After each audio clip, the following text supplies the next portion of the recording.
Professor Behbudi, we are honored to have you as a distinguished guest, academic guest in our studios here. Can we start briefly with the purpose of your visit to the United Kingdom? Sure. I'd like to thank you and your capable staff for doing a wonderful job promoting democracy, educating democracy for the people of the Middle East as an alternative to what's happening now. And the amount of bloodshed has been unbelievable. And in 21st century, we shouldn't have this kind of strifes. And we should work towards a system where it honors every citizen of that country. True. We have, for instance, in Iran, we have many different religions. Baha'is, Shiites, Sunnis. We're very proud of our Arab, Iranian people that live and have Iranian citizen. Yeah. And so we are extremely excited about what you're doing. And my office here and your office hopefully will share a lot of wonderful thoughts that we can help our respective countries. Thank you, Professor. My question is, it's very clear from your literature and the book, which I had a look at the website, that you are concerned with the propagating democracy in Iran and the Middle East. How do you evaluate the current situation in Iran? Do you believe the reformist tendencies has any chance to do, or do you envisage foreign help to push the meaningful change to Iran? So, are you looking for a foreign help, or do you have more hope in the reformist tendencies within the Iranian society? Yes, well, the reformists haven't really proven too much good for Iranian people. I believe that we need a change of regime in Iran, and that regime has to be very peaceful towards their citizens. In Iran, we have many different religions, different tribes. We are a very old country, as you know, 2,500 years. And it's about time that we completed the process of democracy, because 100 years ago, we overthrew the king and established one of the best democracies at the time. And then the Shah, which was Muhammad Ali Shah, with the help of the Russians, destroyed the movement of a democratic Iran. Yeah. And then later on, during the 1953, Mossadegh, and then he was overthrown. So not much was accomplished by way of having a democratic system. So, you're telling me now that most of the change within Iran has been done through external help. And are you envisaging now like a foreign help in order to, like, countries to help Iranian people inside in order to change the regime? Or do you have more faith in people inside Iran, or the reformists? You said the reformists have got no chance, or they've been weak since 2009, and the reformist movement has subsided. So what is the basic or the main strategy you think that fits the Iranian model now? Well, I think democracy, yeah, which is what I've been with my colleagues working on. Democracy accommodates everybody. Yeah. And this religious ideology doesn't accommodate anybody except 2% of the population. Yeah. So we need a government that is good for all people, not just a few. Yeah. And unfortunately, Iran is now home to a bunch of mullahs with tremendous amounts of wealth and corruption, and they've killed a lot of people. It's just they haven't proven in the past 40 years that they can do anything positive for the people, and that's my opinion. Yeah. And I believe that we can change that. I believe Iranian people understand democracy now. It's our turn to have democracy, and I think we will. Is there a kind of liaison between, for example, people outside Iran, people like you, distinguished people like you, and the reformists inside Iran? And is there a kind of a strategy for the next few years, or you're still in the beginning of this kind of process? No, we're quite advanced. We're not at the beginning stage, but our people are ready. I feel that very soon, with any spark, the place is going to go.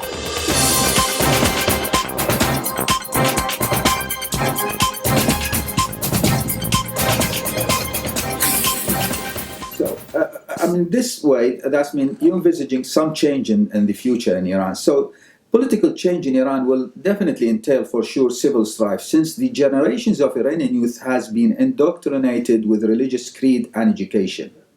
How do you see a transition process? Is there any plan for a roadmap for it to be smooth and less painful? I mean, we've seen the change in Iraq. I mean, the people in Iraq, they said, some people in Iraq now, they say, we would have been better with Saddam if he stayed, because the change entailed a lot of civil strife. At least 1 million people has been killed. I mean, I'm sure in Iran things will be more complicated. Iran is 70 million, Iraq is 25 or 30 million. So do you have a roadmap for a smooth transition to power? Or do you think now this is a price every country should pay for democracy, because democracy is a big thing. Democracy is for hundreds of years, tens of years, or decades. So, well, if you remember, I'm sure that the transition from the Shah to the mullahs, we hardly had any shedding of blood. yeah. It was almost a peaceful transaction from the Shah's regime to the mullahs. But the mullahs spoke about democracy. Khamenei, if you listen to his talks before the revolution, he was a very peaceful man. He thought that Iran deserved the highest place in the world. But he came and the killing started. And Khomeini never said that he wants to meddle in other countries, our neighbors, and then he didn't do it. You know, he's been meddling in Iranian, in Saudi's affair. Yeah. All our neighbors are complaining because they don't like the government to meddle in their internal affairs. And a democratic Iran will not do that. Yeah, but I mean, within Iran, do you envisage, for example, do you see that Iran, the transition will be smooth, or do you think that it will probably create a kind of mayhem like what's happened in Iraq after 2003? Yeah. Because I'm sure this will depend on how do you see the change. Do you see the change with external force, or do you see the change from inside? Do you think that if it's changing from inside will be smoother, or are you like working on the change just from inside, or change with the help from outside force like the United States or like neighboring countries? They have proven in the past that if they have been involved in any change, it hasn't really benefited the Iranian people. Yeah. The Mossadegh was another example that the British Empire needed our oil, and the Mossadegh was in the way, basically. So, to answer your question, we are looking for a time where Iranian people are ready for change. Because if they're not, you can't do anything. Yeah. And also, we are working with the Iranians outside and inside. Yeah. And a lot of educated people in Iran and those who are concerned about their integrity and their independence, that they don't like this regime and they're willing to help. Yeah. And once they rise on the streets, mullahs will be finished. And do you see this is like, I mean, what do you give it? Do you give it 2 years, 3 years, like a decade? Do you think this? Well, you don't think about it in days or months or years. Yeah. You just have to educate and wait for the right time. Yeah. And when people, when they're ready, and they listen. But I mean, if you look at the recent talks between the United States and between Iran on the nuclear issue, I mean, this will probably help and will push the regime's life for another 10 years. Mm-hmm. So what is your take on the nuclear agreement between Iran and the West?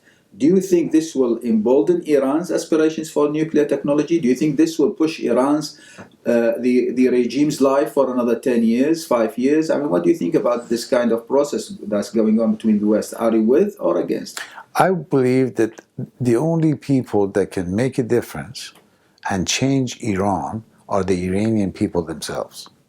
Now, getting help from the outside if it's in a way of medical supplies or letting some refugees go. But we don't anticipate United States who that they are against putting boots on the ground yes. to come and help. Yeah. We needed them in the Green Revolution, but I heard that the White House thinks that they had no viable leadership, and the other two leaders were just same old. And so I believe that Iranian people are the ones that can change their destiny.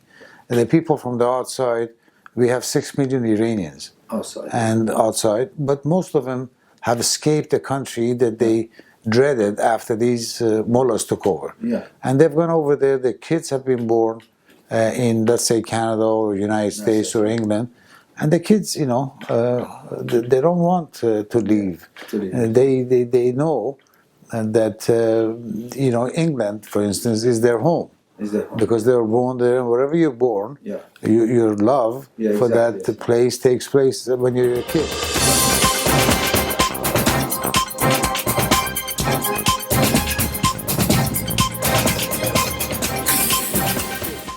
So you think that this nuclear issue will be a great help for the Iranian regime? Is that what you? You see, they wanted to have atomic energy to show the world that wipe all the mistakes we've made. Look at where we are. There's some kind of advances, That's right. So you think this is would play to the propaganda of the regime? Yes, but I don't think they'll reach to. They will reach that stage. I don't think it's going to happen. Yeah. So you think this agreement will limit Iran's capability? Is that so? That means you are with the agreement because this will put some pressure on Iran and put some kind of caveats on Iran's progress, on technological progress. So you think this will be good? Yeah, but don't forget, Iran has never kept their promise. Yeah. So even if they signed a great, lengthy agreement. After 6 months, it's gone. It's gone, yes. Yeah. So my final question, Professor, is where do you fault Iran's foreign policy? Like we could see now, Iran is entangled in Yemen, in Syria, in Iraq, in Afghanistan. So what do you think? Do you think that this foreign policy is wrong, or do you think this would outreach, will stretch Iran's interest into the region? Is that good? If you have a new government in Iran, do you think they would follow or pursue the same policy in the Gulf region or in the Arab world, or even on for example, like in Turkey or the Islamic world or in Afghanistan? Yeah. Where do you fault Iran's foreign policy? Iran's main fault has been meddling in other people's affairs. Yeah. When I meddle in your household, you're going to get upset. Yeah, sure. So Iran's ambition since Khomeini was to go and encourage the Shiites to rise up. Yeah. It was a threat. It is a threat for Saudi Arabia.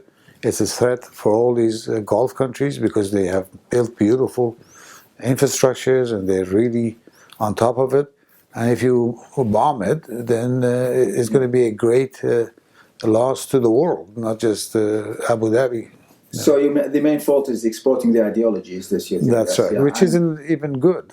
Sometimes we are promoting democracy, which is 400 years, the United States, England, and all that. They have enjoyed democracy. Democracy is a system, it's not really a creed. So that's why when you propagate democracy, it's probably different than propagating your creed. So, you see, like democracy means freedom of press. Of press. I don't think you'll find any Iranian that would say, I don't want freedom of press. It's not good for me. No. It's freedom of religion. It's separation of church and state. It's freedom of assembly. Freedom of expressing yourself in public or anywhere without getting killed. And these are the qualities of a democratic government that would please people. So, I don't think you can ask anybody in the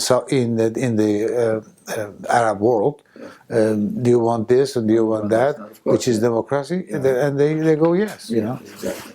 And Professor, at the end of our discussion, I really thank you for your enlightening us on your ideas and your visit to the United Kingdom, and we welcome you again. Well, you're welcome anytime in our studios. Thank you very much. Thank you very much. Thank you. Thank you.